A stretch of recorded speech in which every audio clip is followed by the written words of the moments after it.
Bismillahirrahmanirrahim. Assalamualaikum warahmatullahi wabarakatuh. Selamat pagi anak-anak semuanya. Bagaimana kabarnya? Alhamdulillah ya, baik semuanya.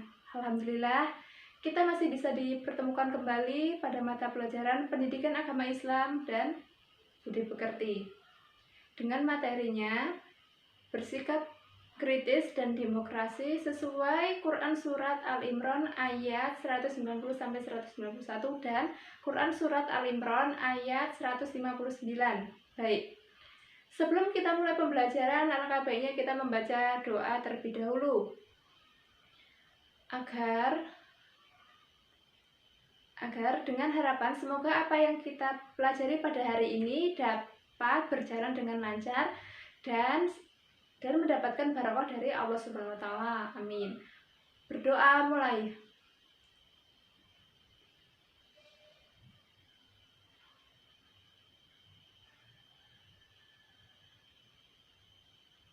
Selesai. Baik, sebelum kita mulai pembelajaran, coba kalian tengok ke kanan kiri kalian dan belakang kalian. Apakah teman kalian pada berangkat atau tidak? Berangkat semua, yakin? Coba ibu absen ya. Baik. Abelia Rahma hadir ya. Agung Firmansyah hadir. Ahmad Fajar, Andi Pratama, Cahya, Devi Kalarasati, Lutfi Hana, Lina, Nabila, Ulfa, Syafira, Vicky Francisca, Windy Octavia, Zahra Hairnisha. Alhamdulillah ya, hadir semua. Alhamdulillah hadir semua ya. Nah, tadi malam apakah ada yang sudah belajar? Sebagian sudah ya, sebagian belum. Alhamdulillah ya, berarti kalian sudah siap untuk mengikuti materi pada pagi hari ini. Baik, Ibu akan menjelaskan tujuan pembelajaran pada pagi hari ini. Yang pertama, terbiasa membaca Al-Quran sebagai pengalaman dengan meyakini bahwa agama mengajarkan kepada umatnya untuk berpikir kritis dan bersikap demokrasi. Yang kedua, berpikir kritis dan bersikap demokrasi sesuai dengan pesan Al-Quran Surat Al-Imran ayat 190-191 dan Quran Surat Al-Imran ayat 199. Yang ketiga, membaca Quran Surat Al-Imran ayat 190-191 dan Quran Surat Al-Imran ayat 159. Yang keempat, menerjemahkan Quran Surat Al-Imran ayat 190-191 dan Quran Surat Al-Imran ayat 159. Yang kelima, mengidentifikasi hukum bacaan Quran Surat Al-Imran ayat 190-191 dan Quran Surat Al-Imran ayat 199. Yang keenam, menjelaskan pesan-pesan yang terkandung dalam Quran Surat Al-Imran 190-191 dan Quran Surat Al-Imran ayat 159. Yang selanjutnya, menjelaskan manfaat berpikir kritis dan bersikap demokrasi sesuai Quran Surat Al-Imran ayat 190-191 dan Quran Surat Al-Imran ayat 159. Dan menyimpulkan hukum bacaan, makna, pesan-pesan hikmah dan manfaat yang terdapat dalam Quran Surat Al-Imran ayat 190-191 dan Quran Surat Al-Imran ayat 159. Baik, apakah ada yang ditanyakan sebelum kita mulai pembelajaran? Ada yang ditanyakan tidak? Tidak ya. Baik, Ibu akan menjelaskan. Baik, apa itu berpikir kritis? Ada yang tahu? Ya, coba yang depan ini. Ya, berpikir kritis adalah sikap dan perilaku yang berdasarkan data dan fakta yang valid atau sah, serta argumen yang kuat. Nah, tentu saja sikap kritis ini harus sesuai dengan didukung oleh sikap yang bertanggung jawab terhadap apa yang dikritisi. Sikap kritis dalam suasana demokrasi juga perlu didukung dengan kemampuan untuk menyelesaikan masalah secara damai. Masalah yang berasal dari perbedaan pendapat dapat berujung konflik. Untuk itu perlu ditekankan penyelesaian masalah yang dilakukan dengan damai, bukan kekerasan. Baik, yang selanjutnya, menganalisis dan mengevaluasi makna Quran Surat Al-Imran ayat 190-191 serta hadis yang terkait tentang berpikir kritis. Dari definisi yang tadi, sikap dan tindakan yang mencerminkan berpikir kritis terhadap ayat-ayat Allah Subhanahu wa taala adalah berusaha memahaminya dari berbagai sumber, menganalisis dan merenungkan kandungannya. Kemudian menindaklanjut dengan sikap dan tindakan positif. Ayat Al-Quran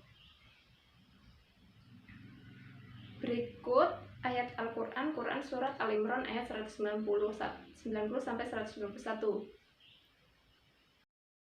Bismillahirrahmanirrahim.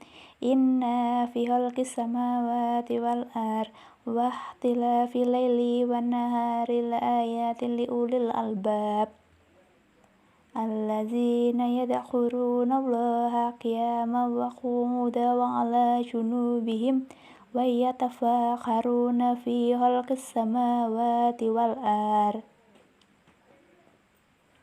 Rabbana ma khalaqta hadza batila subhanaka faqina adzabannar.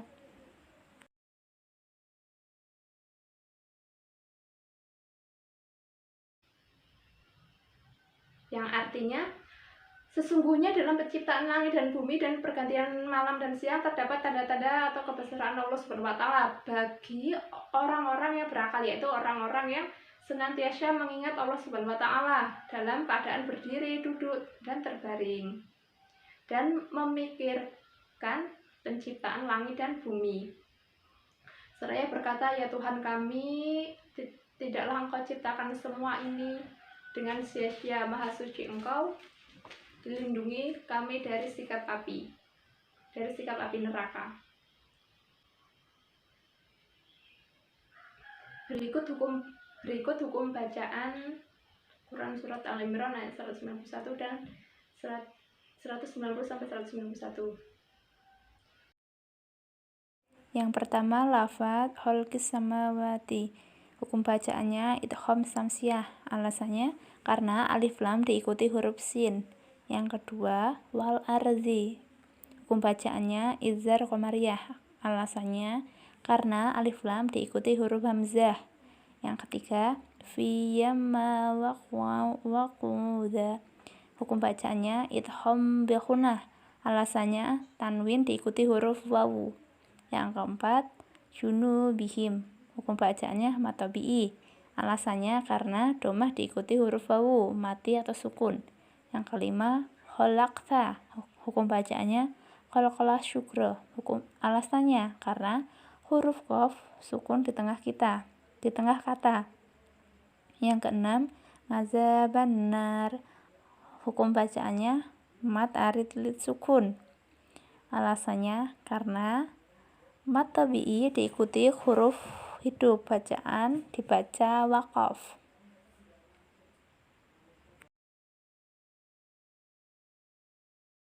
Selanjutnya, arti kosakata baru. Lafadz ini yang artinya sesungguh.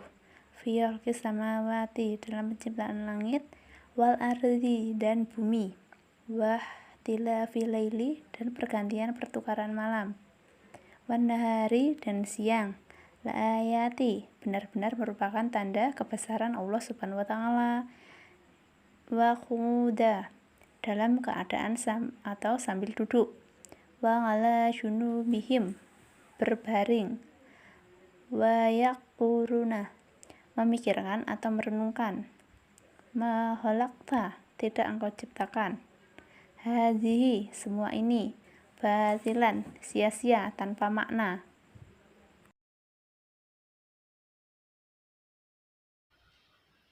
Baik, ayat 190 ini menjelaskan bahwa dalam penciptaan langit dan bumi serta silih bergantinya malam dan siang terdapat tanda-tanda kekuasaan Allah Subhanahu wa taala bagi ulul albab, yakni orang-orang yang senantiasa berakal dan orang-orang yang mau berpikir, orang-orang yang mau memperhatikan alam, orang-orang yang kritis. Nah, dalam ayat 191 menjelaskan bahwa ulul albab adalah orang yang banyak berzikir dan bertafakur bertafakur. Ia berzikir dalam segala kondisi, baik saat berdiri, duduk, ataupun berbaring. Ia juga mentafakuri atau memikirkan penciptaan alam ini hingga sampai pada kesimpulan bahwa Allah Subhanahu wa Ta'ala menciptakan alam, tidak ada yang sia-sia. Maka ia pun berdoa kepada Allah, memohon perlindungan dari siksa neraka. Baik, ada yang ditanyakan tidak, anak-anak? Baik, tidak ya. Nah, baik. Selanjutnya menyajikan hadis tentang berpikir kritis. Hadis riwayat At-Tirmidzi dan beliau berkata di Hasan, yang artinya dari Abu Ya'la, yaitu Sa'datu ibnu Al-Syur dari Nabi Muhammad SAW. Beliau bersabda, orang-orang yang cerdas ialah orang-orang yang mampu mengintrospeksi dirinya dan suka beramal untuk kehidupannya setelah mati. Sedangkan orang-orang yang lemah ialah orang-orang yang selalu mengikuti hawa nafsunya dan berharap kepada Allah Subhanahu wa Ta'ala dengan harapan kosong. Hadis riwayat At-Tirmidzi dan beliau berkata hadis hasan. Dalam hadis ini Rasulullah SAW menjelaskan bahwa orang-orang yang benar-benar cerdas adalah orang-orang yang pandangannya jauh ke depan ya, menembus dinding duniawi, yaitu hingga kehidupan abadi yang ada di balik kehidupan fana di dunia ini. Tentu saja hal itu sangat diperlukan. Hal itu sangat dipengaruhi oleh keimanan seseorang kepada adanya kehidupan kedua, yaitu akhirat. Orang yang tidak meyakini adanya hari pembalasan tentu tidak akan pernah berpikir untuk menyikapi diri dengan amal apapun. Jika indikasi cerdas dalam pandangan Rasulullah SAW adalah jauhnya orientasi dan visi ke depan atau akhirat, maka pandangan-pandangan yang hanya terbatas pada dunia menjadi pertanda atau tindakan bodoh atau jahiliyah atau Arab. Bangsa Arab pra-Islam dikatakan jahiliyah bukan karena tidak dapat baca tulis, tetapi karena kelakuannya menyiratkan kebodohan, yaitu menyembuhkan berhala dan melakukan kejahatan-kejahatan. Orang bodoh tidak pernah takut melakukan korupsi, menipu dan kezaliman lainnya, asalkan dapat selamat dari jerat hukum di pengadilan dunia. Jadi, kemaksiatan adalah tindakan bodoh karena hanya memperhitungkan pengadilan dunia yang mudah direkayasa, sedangkan pengadilan Allah Subhanahu wa Ta'ala di akhiratnya tidak ada tawar-menawar, malah diabaikan. Orang-orang tersebut dalam hadis di atas dikatakan sebagai orang-orang lemah. Mengapa? Karena tidak mampu melawan nafsunya sendiri. Dengan demikian, orang-orang yang suka bertindak bodoh adalah orang-orang yang lemah. Yang selanjutnya, manfaat berpikir kritis. Adapun manfaat berpikir kritis di antaranya adalah sebagai yang pertama, dapat menangkap makna dan hikmah di balik semua ciptaan Allah Subhanahu wa Ta'ala. Yang kedua, dapat mengoptimalkan pemanfaatan alam untuk kepentingan umat manusia. Yang ketiga, dapat mengambil inspirasi dari semua ciptaan Allah Subhanahu wa Ta'ala dalam pengembangan iptek. Yang keempat, menemukan jawaban dari misteri penciptaan alam melalui penelitian. Yang kelima, mengantisipasi terjadinya bahaya dengan memahami segala dan fenomena alam. Nah, baik. Yang selanjutnya yaitu menerapkan perilaku mulia, sikap dan perilaku terpuji yang harus dikembangkan terkait dengan berpikir kritis. Berdasarkan ayat Al-Quran dan hadis yang dijelaskan tadi ya, yang pertama, senantiasa bersyukur pada Allah Subhanahu wa Ta'ala atas anugerah akal sehat. Yang kedua, senantiasa bersyukur pada Allah Subhanahu wa Ta'ala atas anugerah alam semesta ini bagi manusia. Yang ketiga, melakukan kajian-kajian terhadap ayat-ayat Al-Quran secara lebih mendalam bersama para pakar di bidangnya masing-masing. Yang keempat, menjadikan ayat-ayat Al-Quran sebagai inspirasi dalam melakukan penelitian ilmiah untuk mengungkap misteri penciptaan alam. Yang kelima, menjadikan ayat-ayat kauniyah atau alam semesta sebagai inspirasi dalam mengembangkan iptek. Jadi, dengan demikian, berpikir secara kritis dan bertindak secara demokrasi menurut ayat Al-Quran merupakan perilaku yang pada hakikatnya memiliki banyak manfaat, terutama dalam hal bersyukur dan memecahkan masalah melalui proses kerjasama dalam musyawarah. Dalam ayat Al-Quran yang membahas tentang hakikat serta manfaat dari berpikir secara kritis dan bersikap demokrasi, dalam Quran Surat Al-Imran ayat 90-191 dan Quran Surat Al-Imran ayat 99. Selanjutnya, mengembangkan sikap dan perilaku terpuji terkait dengan berpikir kritis dan bertindak secara demokrasi merupakan hal penting yang perlu dilakukan dalam kehidupan sehari-hari guna perwujudan implementasi nyata dari ayat Al-Quran.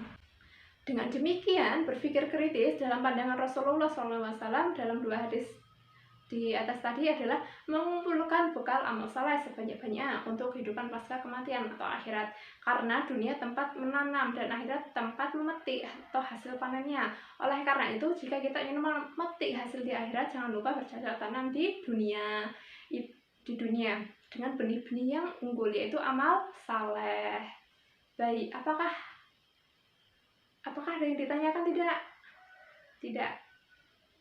Nah, selanjutnya yaitu demokrasi. Ada yang tahu demokrasi itu apa? Ya, coba yang tengah itu, silahkan. Ya, baik. Secara kebahasan, demokrasi terdiri dari 2 rangkaian kata, yaitu demos yang berarti rakyat dan kratos yang berarti kekuasaan. Secara istilah, kata demokrasi ini dapat ditinjau dari 2 segi makna. Yang pertama, demokrasi dipahami sebagai suatu konsep yang berkembang dalam kehidupan politik pemerintah. Yang kedua, demokrasi dimaknai sebagai suatu konsep yang menghargai hak-hak dan kemampuannya individu dalam kehidupan bermasyarakat. Yang selanjutnya, analisis dan mengevaluasi makna Quran Surat Al-Imran ayat 199 serta hadis tentang demokrasi. Di dalam Al-Quran terdapat ayat-ayat yang berisi pesan-pesan mulia tentang bersikap demokrasi, tentang musyawarah dan toleransi dalam perbedaan. Allah Subhanahu wa Ta'ala berfirman dalam Quran Surat Al-Imran ayat 199 yang berbunyi, Bismillahirrahmanirrahim. Fabima rahmatin minallahi linta lahum walau kunta fadhu ghalidal qalbi lanfadhu min hawlik wa'fu anhum wastaghfir lahum wasawwirhum fil amr fa'idza azamta fatawakkal 'alallah innallaha yuhibbul mutawakkilin. Yang artinya, maka disebabkan rahmat dari Allah lah kamu berlaku lemah lembut terhadap mereka. Sekiranya kamu bersikap keras dan lagi berhati kasar, tentulah mereka menjauhkan diri dari sekelilingmu. Karena itu maafkanlah mereka, mohonkanlah ampun bagi mereka, dan bermusyawarahlah dengan mereka dalam urusannya.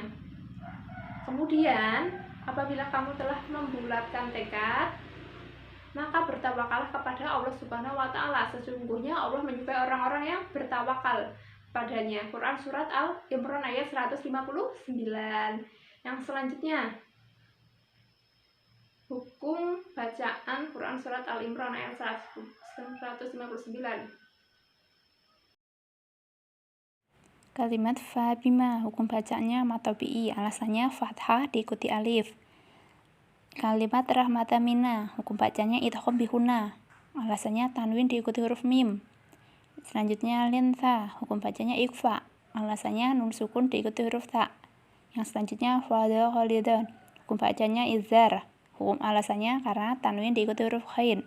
Yang selanjutnya lang fadhu, hukum bacanya ikhfa karena nun sukun diikuti huruf fa. Yang selanjutnya min khalika, hukum bacanya izar, alasannya nun sukun diikuti huruf ha. Yang selanjutnya anhum wastaghfir, hukum bacanya idhar syafawi, mim sukun diikuti huruf wawu. Yang selanjutnya fil amri idhar qamariyah, alasannya alif lam sukun diikuti huruf hamzah. Yang selanjutnya ngalallah, hukum bacanya lam takhfim, alasannya lafadz jalalah datang setelah fathah. Yang selanjutnya al-mutawakhilin, hukum bacanya mat arid lid sukun. Alasannya mat tabi'i diikuti huruf hidup lalu dibaca waqaf. Arti kosakata baru. Kata fabima rahmatin artinya karena kasih sayang terahmat. Minallahi artinya dari Allah. Lintah artinya kamu bersikap lemah lembut. Lahum artinya kepada mereka atau untuk mereka. Fazon artinya kasar dalam perkataan. Kholidul qalbi artinya keras hati. Langfadu artinya niscaya mereka bubar atau menjauh. Min kholika artinya dari hadapanmu atau sekelilingmu.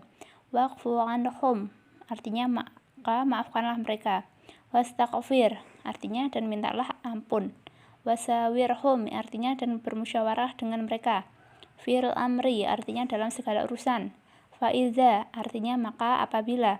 Azamta artinya kamu bertekad bulat. Fatawakal artinya maka bertawakal. Yuhibu artinya mencintai. Al-mutakawakilin artinya orang-orang yang bertawakal. Selanjutnya, makna surat Al-Imran ayat 159.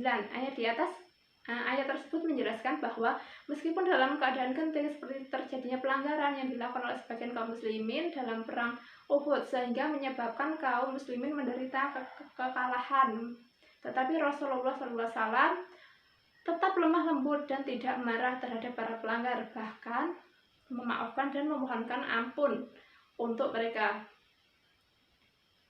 Seandainya Rasulullah bersikap keras, tentu mereka akan menaruh benci kepada beliau dalam pergaulan sehari-hari. Beliau juga senantiasa memberi maaf terhadap orang-orang yang berbuat salah serta memohonkan ampun kepada Allah Subhanahu wa taala terhadap kesalahan-kesalahan mereka.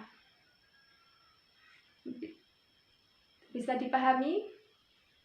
Baik. Dan selanjutnya menyajikan hadis tentang demokrasi beserta penjelasannya. Hadis riwayat Tirmizi. Dari Abu Hurairah ia berkata, aku tak pernah melihat seseorang yang lebih sering bermusyawarah dengan para sahabat dan Rasulullah. Hadis riwayat Tirmizi. Hadis tersebut menjelaskan bahwa menurut pandangan para sahabat, Rasulullah SAW adalah orang-orang yang paling suka bermusyawarah dalam hal urusan penting. Beliau senantiasa melibatkan para sahabat untuk dimintai pendapatnya, seperti dalam urusan strategi perang. Sikap Rasulullah SAW tersebut menunjukkan salah satu bentuk kebesaran jiwa beliau dan kerendahan hatinya atau tawadu. Meskipun memiliki status sosial yang paling tinggi dibandingkan seluruh umat manusia, yaitu sebagai utusan Allah Subhanahu wa taala, namun demikian keduanya yang begitu mulia di sisi Allah Subhanahu wa taala itu sama sekali tidak membuatnya merasa atau paling benar dalam urusan kemanusiaan yang terkait dengan masalah ijtihad dapat dipikirkan dan dimusyawarahkan karena bukan wahyu. Padahal dapat saja Rasulullah SAW memaksakan pendapat beliau kepada sahabat dan sahabat tentu akan menurut saja, tetapi itulah Rasulullah SAW, manusia agung yang tawadu dan bijaksana. Selanjutnya, keterkaitan antara demokrasi dengan sikap yang tidak memaksakan kehendak sesuai pesan Quran surat Al-Imran ayat 159. Demokrasi memberikan kebebasan berpendapat bagi rakyat. Namun demikian, dalam pandangan para ulama cendekiawan muslim tentang demokrasi terbagi menjadi dua pandangan, yaitu menolak sepenuhnya dan kedua menerima dengan syarat tertentu. Selanjutnya yaitu manfaat demokrasi. Yang pertama, melatih untuk menyuarakan pendapat atau ide. Yang kedua, masalah dapat segera terpecahkan. Yang ketiga, keputusan yang diambil memiliki nilai keadilan. Yang keempat, hasil keputusan yang diambil dapat menguntungkan semua pihak.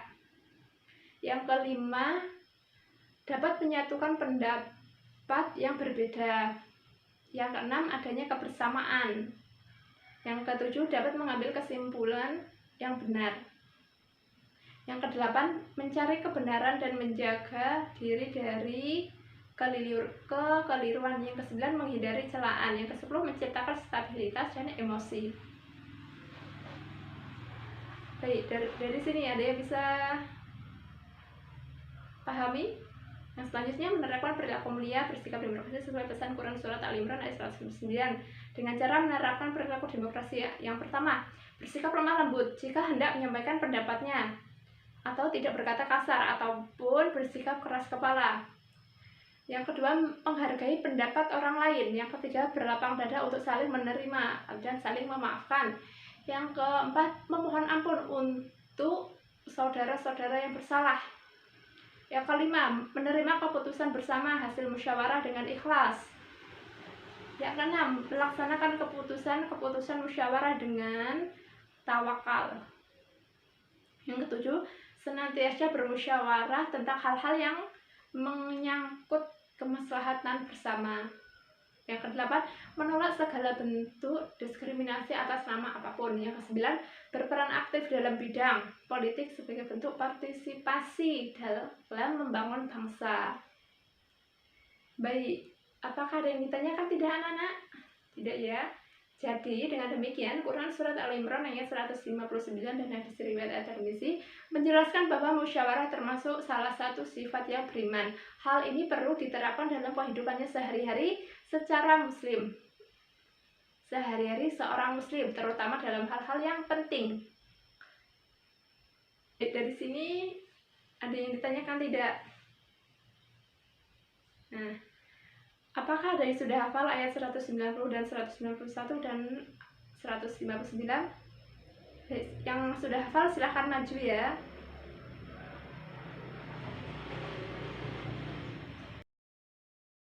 Bismillahirrahmanirrahim. Inna fi khalqis samawati wal ardi wahtilafil laili wan nahari laayatil lil albab alladzina yadhkuruna qiyaman wa qu'udan wa 'ala junubihim wa yatafakkaruna fi khalqis samawati wal ardi Rabbana ma khalaqta hadza batila subhanaka faqina 'adzabannar. Sadaqallahul azim. Bismillahirrahmanirrahim. Fabima rahmatin minallahi linta lahum walau kunta fadha ghalidal qalbi lanfudu minal khalq wa'fu anhum wastaghfir lahum wasbirhum fil amr fa idza azamta fatawakkal 'alallah innallaha yuhibbul mutawakkilin. Sadaqallahul azim. Baik, silakan yang sudah hafal silakan maju ke depan, nanti Ibu simak. Alhamdulillah sebagian sudah banyak yang hafal. Oke, baik, sampai sini apakah paham anak-anak dengan materinya? Alhamdulillah ya, paham semuanya. Sekarang kalian silakan buku kalian halaman 79 sampai 83, halaman 79 dan halaman 79 sampai 83. Di sana ada tugas yang harus dikerjakan dan dikumpul sembari menghafal yang tadi ya. Baik, apakah ada yang ditanyakan? Tidak. Baik, sudah Ibu rasa cukup ya pertemuan pada pagi hari ini. Sebelum kita mengakhiri pembelajaran, marilah kita baca alhamdulillah bersama-sama.